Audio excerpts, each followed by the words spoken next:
Disclaimer: I do not own any of the creepypastas I've been telling so far. I'll let you know if I do.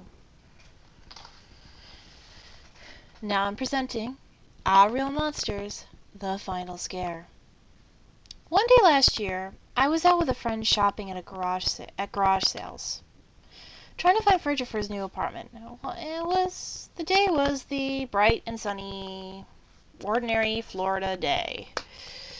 We found all the furniture he needed, and people started to end their sales. We started driving home. When he pulled over into the yard of an elderly couple who still seemed to be sitting by their table with things to be sold, we decided to take a look. They were mostly ceramic statues and old books, things you'd expect people of that age to have. But one thing really caught my eye. On the table was a box of maybe 12 movies. I started digging through them, seeing mostly uninteresting titles starring Tom Hanks, my least favorite actor.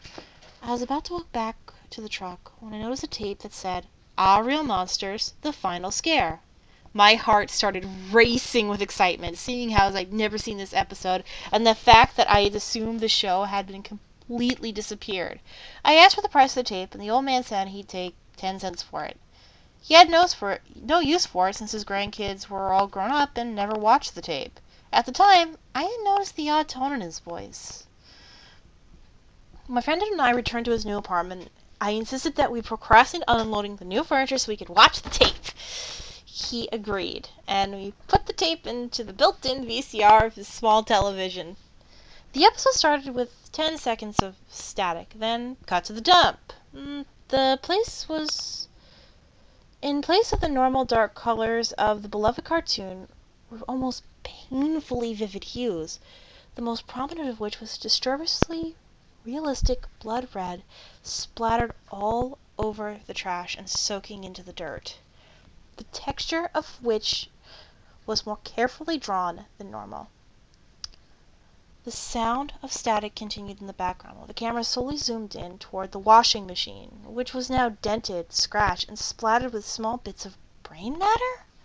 I cringed at the appearance of the familiar dump. It had been warped to look so horrific.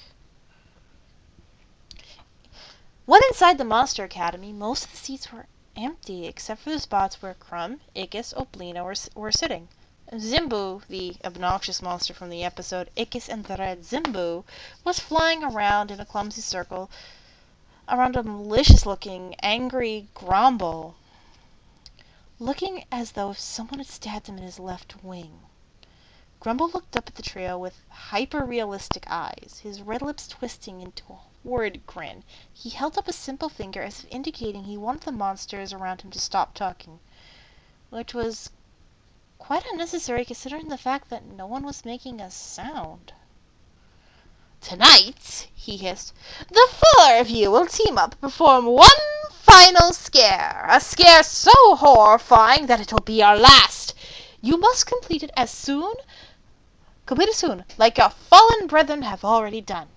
He looked at the ceiling and paused for maybe 30 seconds. Go.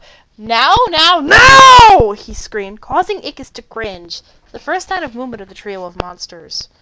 Oblina uttered something under her breath, sounding like, I am is victus ut had advento. Crumb nodded and added, Ames visis quo quando poro in abiesius. Ickis shakily whispered, I miss this most interior. And Zimbo laughed sadistically. Ha ha! Am Norris Terminus of Planus Ego! My friend, who had taken Latin courses in high school, whispered those phrases in English, making the hairs on the back of my neck stand up. The scene then cut to black for about a minute. Then slowly brightened to reveal the four monsters hiding in an alley, malice in their eyes.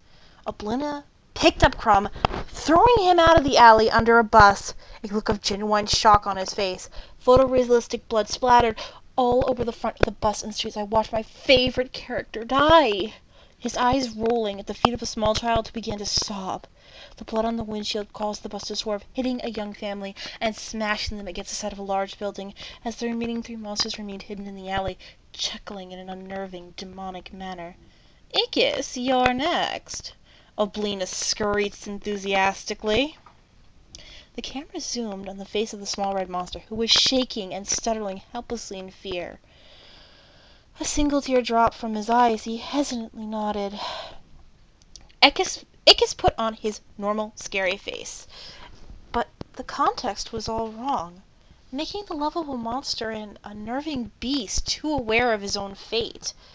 Ickis walked slowly to the center of a group of people watching as an obese street mine intently.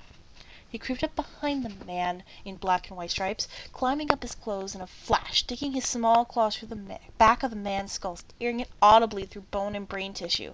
And now his even redder hands emerged from the mime's eyes. The mime fell backwards onto Ickis. The monster's bones could be heard crunching under his weight of the mime as the photorealistic gore splattered to the crowd. The camera cut to Oblina and Zimbo, whose laughter echoed through the small alley. "Shall we do the final honors together?" Zimbo asked. Oblina nodded. The two walked to a young boy who was frantically attempting to help an old woman across the street, away from this terrible scene. Oblina grabbed onto Zimbo and the obnoxious monster flew upwards, lifting them quietly across the street and in front of their targets. Zimbo quickly flew down the old woman's throat, leaving a grotesquely large lump.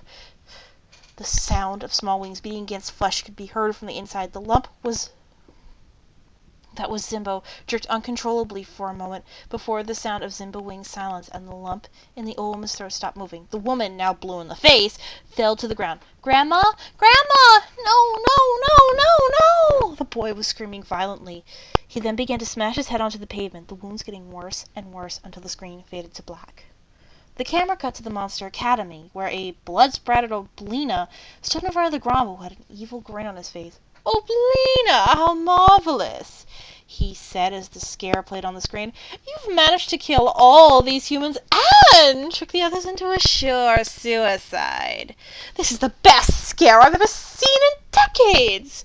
The Grumble stared at Oblina for maybe a minute, his grin only growing wider and more grotesque before saying the words, "Congratulations, valedictorian." When the episode ended, my friend and I stared at each other in total shock. He was shaking violently, as if he was having a seizure, before going still. I took the tape to the Goodwill nearest my house. Thinking back, that was a horrible idea, since I never wished this episode on anyone. So if you are the unfortunately nostalgic person to find this tape, burn it.